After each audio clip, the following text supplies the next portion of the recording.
बहुत बहुत स्वागत है आपका। धन्यवाद सर। आज एक बहुत बहुत एक चर्चित मुद्दा है, उसमें हम बात करने के लिए आपको इनवाइट किए हैं।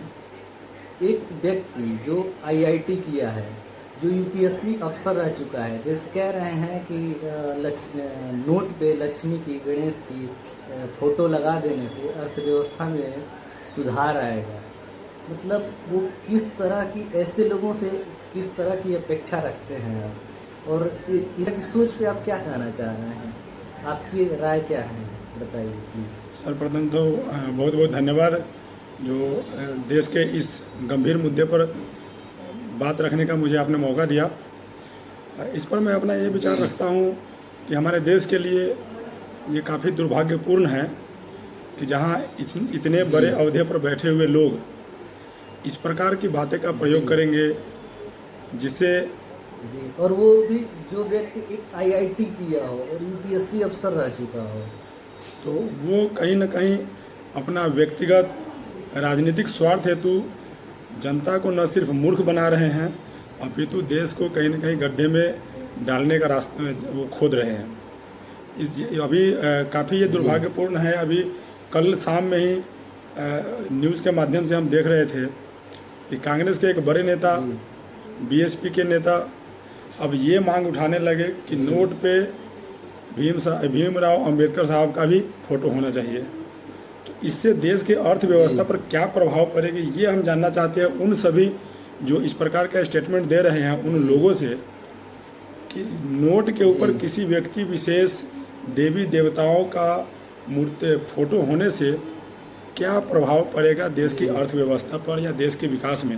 यदि वो वास्तव में देश का विकास करना चाहते हैं तो वो इंफ्रास्ट्रक्चर पर वर्क करे, वो एजुकेशन सेक्टर पर वर्क करे, वो मेडिकल सेक्टर पर वर्क करे। बिल्कुल इसका फ़ायदा जो वो उठाना चाह रहे हैं कि मुझे राजनीतिक फ़ायदे मिले वो उनको मिलेंगे, क्योंकि जनता को आज के डेट में न मुफ्त में घर चाहिए, न मुफ्त में रोटी चाहिए, न मुफ्त में शिक्षा चाहिए। वो तो बोल रहे हैं कि मुझे ऐसा बना दो, मुझे रोज़गार के विकल्प दे दो कि ये सब करने में मैं खुद सक्षम हो पाऊँ। और शायद अगर ऐसा हो जाए तो उन्हें ये हथकंडे अपनाने की ज़रूरत न पड़ेगी, चुनावी बहाने, चुनावी वादे लेकर आने की ज़रूरत नहीं पड़ेगी। लेकिन बड़ा दुख होता है जब इस प्रकार के बड़े अहदे पर बैठे हुए लोग, आईआईटीआंस हो या देश के सर्वोच्च कंपटीशन से जिसमें यूपीएससी आते हैं उससे क्वालिफाइड निकले हुए व्यक्ति अगर इस प्रकार का अपना स्टेटमेंट देते हैं कि देवी देवताओं की मूर्ति, चूँकि हमारे देश की यह विशेषता रही है कि हमारे देश विभिन्नताओं में एकता का देश है, जहाँ हर प्रकार के धर्म के लोग रहते हैं, सभी को बराबर का अधिकार प्राप्त है। और उसमें अगर किसी पार्टिकुलर देवी देवताओं का फोटो लगाया जाए तो फिर दूसरे धर्म वाले बोलेंगे कि हमारे भी देवी देवताओं का, हमारे भी जो पैगंबर है या फिर हमारे जो है उनका भी फोटो होना चाहिए। तो ये आवाज उठना ये एकदम तो क्या इसका एक परिणाम ये भी निकल सकता है हमारे देश में कि आने वाले समय में क्या यहाँ रहने वाले हर धर्म के लोग जो एक साथ आपसी सामंजस्य के साथ जो रह रहे हैं उनके बीच भेदभाव उत्पन्न करने का काम करेगा। वो जो शांतिपूर्ण माहौल से सद्भाव के साथ, सहिष्णुता के साथ जो रह रहे हैं, शायद वो आपस में लड़ाई, उनके बीच मतभेद ये शुरू होगी, जो कि देश की एकता और अखंडता के लिए बहुत बड़ा कारण बनेगा और हम आगे के बजाय पीछे जाना प्रारंभ करेंगे। जी अच्छा, एक चीज़ और मैं जानना चाहूँगा कि क्या ऐसा जो इस तरह की मांग कर रहे हैं कि मतलब सिर्फ फोटो बदल देने से, वो कोई भी हो, किसी भी पार्टी की, बहुत सारी पार्टियाँ अपने अपने जिनको भगवान समझती हैं या जिनको वो सिर्फ अपना नेता मानती हैं, उनका फ़ोटो लगाने की मांग कर रहे हैं, तो क्या ऐसा माना जा सकता है कि लोगों को शिक्षा, स्वास्थ्य, रोजगार की ज़रूरत नहीं है और सिर्फ लोग बाग इसी में खुश हैं? और मतलब लोगों को इतना मूर्ख मान लिया गया है कि लोगों को हम शिक्षा, स्वास्थ्य, रोजगार की बात नहीं करेंगे, हम सिर्फ मतलब धर्म की बात करेंगे, फोटो लगाने की बात करेंगे, मूर्ति लगाने की बात करेंगे, इसी में जनता खुश है। तो क्या आप ये मानते हैं कि मतलब जो राजनीतिक महत्वाकांक्षा पूरा करने वाले लोग हैं वो ये मान चुके हैं कि लोग बाग बेवकूफ़ हैं, वो इसी में खुश हैं? आप मानते हैं इस बात को? वास्तविकता में ऐसा कुछ नहीं है, क्योंकि आज भी हमारे समाज में बुद्धिजीवी लोगों की कमी नहीं है, परंतु उसी समाज में अच्छा ठीक है, एक थोड़ा सा एक बात काटूंगा। आप कह रहे हैं बुद्धिजीवी लोगों की कमी नहीं है।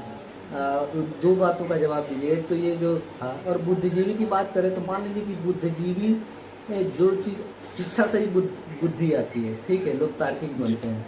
अब ऐसे ही लोग पॉलिसी मेकर हैं, नीति निर्माता हैं, ठीक है, यही शिक्षा में बदलाव करेंगे तो ये इसी तरह की भावना रख रहे हैं, तो इसी तरह की शिक्षा नीति दिला देंगे तो कैसे आप तार्किक होंगे, कैसे बुद्धिजीवी होंगे? ये दोनों बातों पे थोड़ा आप 2-2 मिनट समय दीजिए हमारे दर्शकों जी। के लिए। पहली तो जो धर्म का विषय है, धर्म एक आस्था है जी और हर धर्म के लोगों का अपने जो भगवान देवी देवता होते हैं उनमें आस्था है, वो दिल में रखे, वो सच्ची आस्था रखे, जी। सच्ची निष्ठा से रखे, ईश्वर उन पर अपनी कृपा बनाए रखेंगे। परंतु ये जो समाज में एक धर्रा चल बैठा है, तो हर राजनीतिक दलों को, उन लोगों को ये पता है कि अभी भी हमारा समाज भेड़ चाल की दिशा में चलने में माहिर है। तो उस समाज में मतलब एक व्यक्ति अगर किसी एक धारणा को लेकर समाज में हवा फैलाए तो बाकी व्यक्ति उसके पीछे ऑटोमेटिक चल पड़ते हैं। ये चीज़ें उन बड़े पदों पर बैठे हुए लोगों को भली भांति पता है, क्योंकि उन्होंने बड़े से बड़े कंपटीशन को फाइट करके वहाँ तक पहुँचे हैं।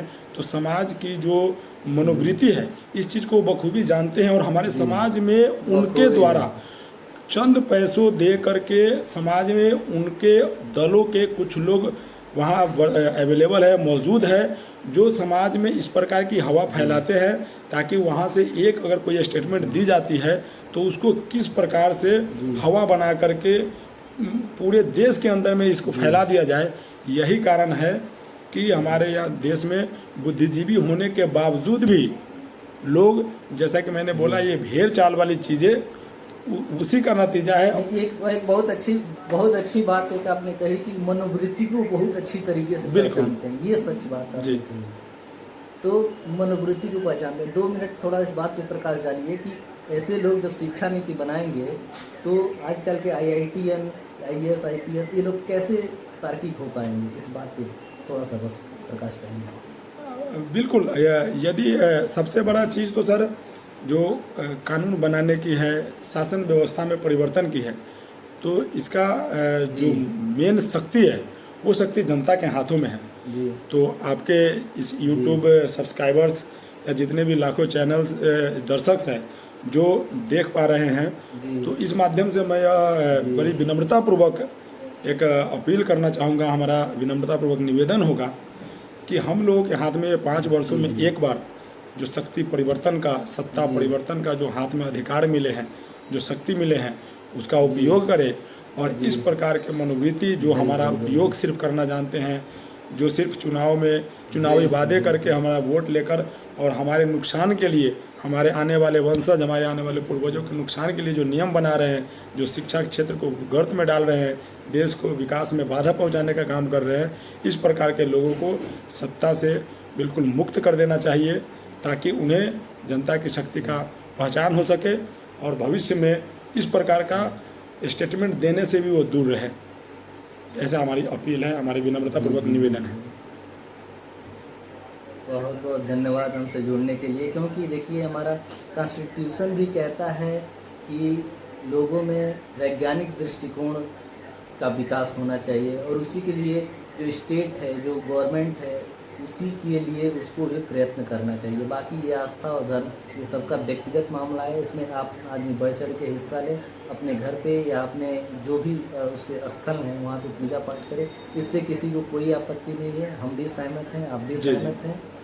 बल्कि शिक्षा, स्वास्थ्य, रोजगार पे बात हो, लोगों में वैज्ञानिक दृष्टिकोण विकसित हो, हम इसी की अपेक्षा करते हैं। बहुत बहुत धन्यवाद हमसे जुड़ने के लिए। बहुत बहुत धन्यवाद। Thank you very much.